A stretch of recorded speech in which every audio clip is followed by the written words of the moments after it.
अभ्यासक आज आहे 24 ऑगस्ट 2024 आणि या ठिकाणी म्हणलं होतं की या ठिकाणी उद्या पाणी साचलेलं दिसल। बघा हे शेतामध्ये इतका पाऊस पडलेला आहे, हे माझ्या हरभऱ्याचं शेत सगळं पाणीच पाणी झालेलं आहे। तर या ठिकाणी परत एक शेतकऱ्यासाठी अंदाज देत आहे 24 ऑगस्ट पासून ते 24, 25, 26, 27 दरम्यान राज्यात आणखीन जोराचा पाऊस पडणार आहे।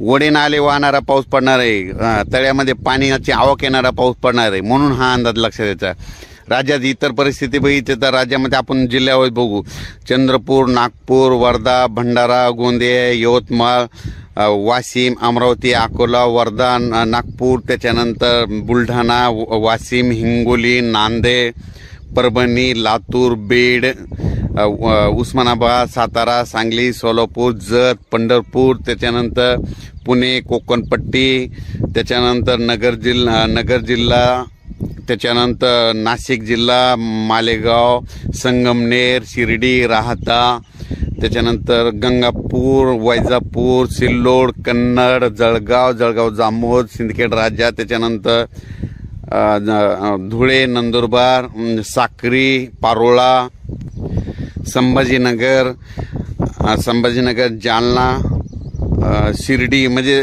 कोपरगाव, म्हणजे जवळपास आज म्हणजे 24, 25, 26, 27 दरम्यान म्हणजे ह्या 4 दिवसामध्ये पुन्हा आणखीन 2दा पाऊस प्रत्येक ठिकाणी येऊन जाणार आहे, म्हणून हा अंदाज लक्षात द्यायचा। ओढे नाले वाहणारा पाऊस आहे, विजेच्या कडकडासह पाऊस पडणार आहे, म्हणून हा अंदाज सर्व शेतकऱ्यांनी लक्षात द्यायचा। आणि सर्व शेतकऱ्याला सांगू इच्छितो की 28 ऑगस्ट, 29 आणि 30 ऑगस्ट दरम्यान परत हवामान थोडासा ढगाळ राहणार आहे, सूर्यदर्शन होणार आहे, पण पुन्हा 31 तारखेला परत राज्यामध्ये 31 ऑगस्ट, 1 सप्टेंबर, 2 सप्टेंबर, 3 सप्टेंबर आणि 4 सप्टेंबर दरम्यान परत राज्यात पुन्हा पाऊस येणार आहे, म्हणून हा अंदाज लक्षात घ्यायचा।